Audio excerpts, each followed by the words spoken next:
कहीं ना कहीं पूरे देश में गांव गली चौक चौराहे मोहल्ले पर कहीं ना कहीं ये खबर अवश्य आएगी।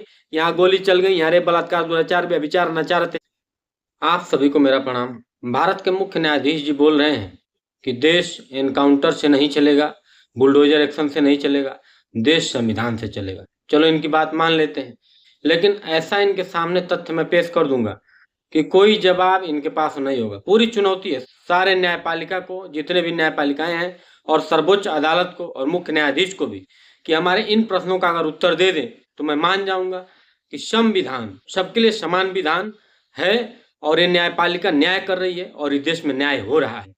अगर ये संविधान और ये न्यायपालिकाओं के अंदर इतनी ही दम होता, इतनी ही सच्चाई होती, इतनी ही असलियत होती, तो एक भी दंगा नहीं होता देश में।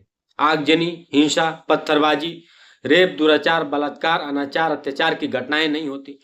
अगर इतनी ही हमारे संविधान में, इतनी ही हमारी न्यायपालिकाओं में ताकत होती, इतनी ही सच्चाई होती, इतनी ही न्याय संगत होती, तो देश में कहीं भी भ्रष्टाचार नहीं होता। लेकिन न्यायालय में खुद हो रहा है। न्यायमूर्ति के पास बैठे हुए बाबू वकील दलाली करते हैं और ये तमाम खबरें सोशल मीडिया पर न्यूज चैनल के माध्यम से आप और हम तक पहुंचती हैं। तहसील में जाइए, ब्लॉक पे जाइए, कहीं भी छोटे मोटे कार्यों के लिए जाइए, छोटे से छोटे कार्यों के लिए दलाली, घूसखोरी, भ्रष्टाचार देश में चरम सीमा पर है।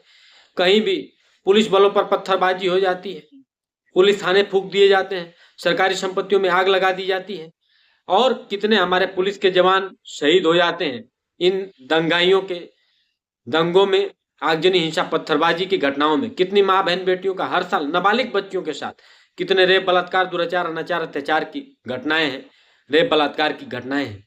ये क्यों है? अगर संविधान इतनी ही ताकतवर होती, हमारी न्यायपालिकाओं के अंदर इतनी ही शक्ति होती, इतनी ही न्यायिक प्रक्रिया हमारी मजबूत होती, तो एक घटना के बाद दूसरा नहीं होता, कतई नहीं होता। लेकिन बार बार हो रहा है। तो आप ही बताइए कि देश कैसे चलेगा? और क्या आप चाहते हैं कि देश में आगजनी, हिंसा, पत्थरबाजी, रेप, दुराचार, बलात्कार, अनाचार, अत्याचार की घटनाएं हों? क्या आप चाहते हैं कहीं भी किसी को गोली मार दी जाए? क्या आप चाहते हैं पत्थरबाजी हो जाए, आगजनी हो जाए, हिंसाएं हो जाए, सरकारी संपत्तियों को फूंक दिया जाए, पूरे शहर को, पूरे गांव को बंधक बना दिया जाए, जो चाहे जो जैसे जहां मकान बना दे, जहां कब्जा कर ले, जिसका धन चाहे लूट ले, जिसकी संपत्ति चाहे लूट ले, जिसको चाहे गोली मार दे, जहां पर चाहे माँ बहन बेटियों का इज्जत सरेआम उतार दे, तार तार कर दे? क्या आप चाहते हैं ऐसा? क्या आप ऐसा देश बनाना चाहते हैं? अगर नहीं चाहते हैं तो आप ये भी बता दीजिए कि अब देश में ऐसा रोज हो रहा है। कोई कहीं ना कहीं पूरे देश में गांव गली चौक चौराहे मोहल्ले पर कहीं ना कहीं ये खबर अवश्य आएगी, यहाँ गोली चल गई, यहाँ रेप, बलात्कार, दुराचार, व्यभिचार, अनाचार, अत्याचार की घटनाएं हो गई, यहाँ पर आगजनी हो गया, हिंसा हो गया, पत्थरबाजी हो गई। अगर लोकतंत्र है, संविधान है, न्यायपालिकाएं हैं और आप बोल रहे हैं कि सरकारें बुलडोजर न चलाएं, सरकारें एक्शन न ले, तो आप ही कुछ एक्शन लीजिए, आप ही कुछ करिए कि फिर इस तरीके की घटनाएं सुनाई न दे, दिखाई न दे। कोई स्वप्न में इस तरीके के करने के लिए सोचे मत, क्योंकि हम तो ऐसा भारत चाहते हैं। हमारे ऋषि मुनि, वीर वीरांगना, क्रांतिकारी, जिन लोगों ने शहादत दी देश के लिए, बलिदान हुए, मातृभूमि पर जो शहीद वीर गति को प्राप्त हुए, क्या वो ऐसा ही भारत देखना चाहते थे? क्या वो यही सोच रहे थे कि हमारी न्यायपालिकाएं आएंगी, पंगु बन जाएंगी? इतने मुकदमे पेंडिंग में है, 80,000, कितने हजार मुकदमे आज तक पेंडिंग में है। जो मामला कोर्ट में चला गया, स्टे पे स्टे, स्टे पे स्टे, स्टे पे स्टे। अगर दोषियों को सख्त कार्रवाई हो जाती, अगर इन लोगों को ऐसा सबक सिखा दिया जाता, तो फिर कोई सोचता नहीं इस तरीके की घटनाएं करने का।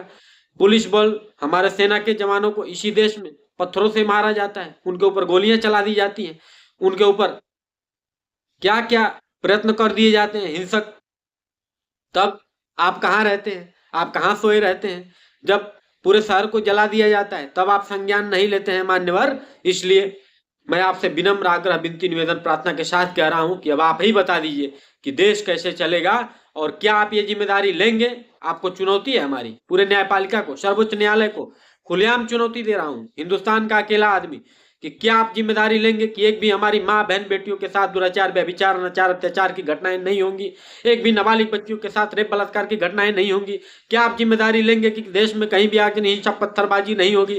क्या आप जिम्मेदारी लेंगे कि देश में कोई भी ऐसी खबर नहीं आएगी जिससे हमारी मातृभूमि कलंकित हो, दूषित हो, अपमानित हो, हमारा तिरंगा कलंकित हो, दूषित हो, अपमानित हो। आप जिम्मेदारी लीजिए, देश चलाइए, बहुत खुशी होगी। न्याय करिए, न्याय संगत और सबके लिए संविधान, सबके लिए समान विधान लागू करिए। वंदे मातरम। जय हिंद, जय भारत। हमारी बातों को अधिक से अधिक शेयर करिए, हमारे चैनल को सब्सक्राइब करिए। जय हिंदुस्तान, जय श्री राम।